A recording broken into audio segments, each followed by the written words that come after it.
ঢাকা মহানগর দক্ষিণ আওয়ামী লীগের সদস্য ও সিটি কর্পোরেশনের কাউন্সিলর সৈয়দা রোকসানা চামিলির পর এবার আওয়ামী লীগ নেতার আপত্তিকর ভিডিও ভাইরাল হয়েছে।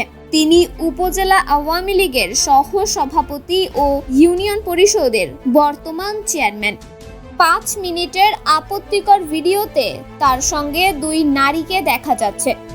5 মিনিটের ওই ভিডিওতে দেখা যায় একটি খালি বাসায় 2 নারী অবস্থান করছিলেন। এর পাশেই খাটে বসেছিলেন ওই ইউপি চেয়ারম্যান। ওই নারী চলে গেলে অন্যজনকে জাপটে ধরেন তিনি। ভাইরাল হওয়া ভিডিওটি জামালপুর সদর উপজেলা আওয়ামী লীগের সহ সভাপতি ও পাঁশচড়া ইউনিয়ন পরিষদের চেয়ারম্যান আব্দুল জলিলের। জানা গেছে তিনি নৌকা প্রতীকে প্রতিদ্বন্দ্বিতা ও ইউপি চেয়ারম্যান নির্বাচিত হন। ভিডিওটি ময়মনসিংহের মুক্তাগাছা শহরের একটি বাসার। তবে ওই নারীদের নাম পরিচয় পাওয়া যায়নি এখনো। ভিডিওটির বিষয়ে জানতে চাইলে এই বিষয়ে পরে কথা বলবেন বলে মোবাইল কেটে দেন ইউপি চেয়ারম্যান আব্দুল জলিল।